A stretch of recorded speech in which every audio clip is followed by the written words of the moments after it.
nagmamantika mga master. Oh. Yun, oh. Tuyo na siya. Ito yung gusto ng anak ko, yung nagmamantika talaga siya.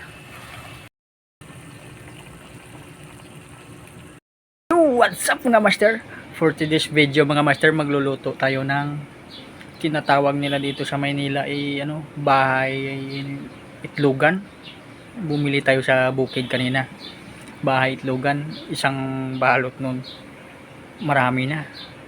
Subukan natin lutuin mga master. Tara, samahan nyo ako. Let's go!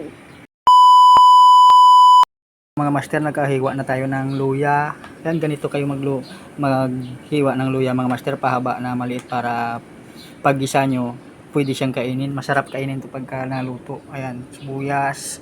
Hindi ako nagbabawang mga master para hindi lalabas yung lansya niya. Ito yung sa bahay itlogan niya. Oh. Tapos ito naman yung mga itlog. Oh. Ang dami. Isang balot. Ito yung sangkap niya. Oh. Yan, asin, tuyo, suka, tsaka pabida-bida nating paminta. Ayan, tara, samahan nyo ko, lutuin na natin. Igisa na natin tong sapay, tawag sa amin ito mga master, yung parang taba niya. Hindi na tayo gagamit ng mantika.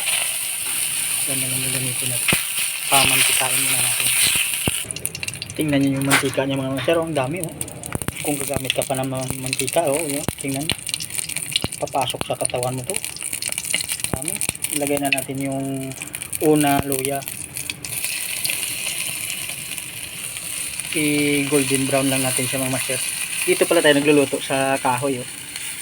Parang naglalaro lang tayo. Ito na golden brown na siya mga master. Oh. Ito yung tamang-tama lang yung pagluto ng luya. Sarap to kainin. Ayan. Ilagay na natin yung sibuyas. Ngayon luto na yung sibuyas natin at saka luya. Oh, bango. Isunod na natin yung bahay itlogan.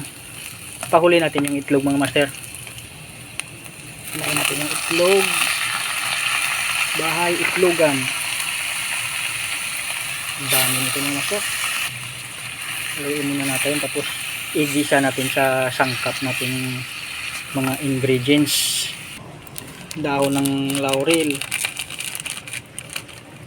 Daw ng laurel to. Okay. Dalawang plastic na tagpimiso. Siyempre dalawang durog yung pabida-bida nating paminta mga master. Dalawa din. Dalawang pamintang buo din. Oh. Puro lang to pabida-bidang paminta mga master. Mas masarap kasi pagka maraming paminta. Tanggal talaga yung lansa niya. Tapos maglagay na tayo ng tuyo. Ako kasi mga master, pag nag-adobo, pagkagisa, nilalagyan ko na ng tuyo. Saka hindi na ako nag-aasin, tuyo lang yung asin ko. Kasi habang nagagisa ka, yung lasa ng tuyo nanunupsup sa loob ng karne.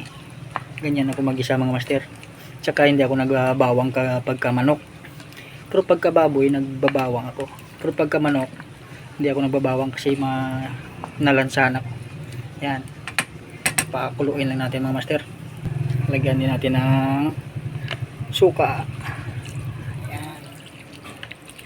Para habang nagakulo siya, nanunuot yung lasa ng mga ingredients natin. Gayahin nyo kung mga master. Tingnan nyo, ang sarap ng adobo nyo.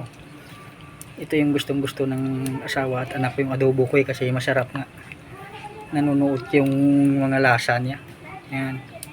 Habang nagkukulo yan, nanunubsop sa loob ng laman niya. Yan. Hayaan muna natin siyang kumulo mga master. Mga master, nagmamantika na siya. Yan. Ilagay na natin yung itlog natin. Ito mga master, yung itlog. Wow. Sarap nito. Wow. Haluin lang natin siya hanggang sa maluto yung itlog niya para magmantika na siya. Yun. Takpan muna natin mga master para hanggang sa maluto yung itlog niya. Yan. Oh. Ito na mga master. Ito yung tuyo na siya. Yun. Malapit na siya magmantika. Tuyo na siya. Sarap. Pwede na natin tikman to. Tikman natin to.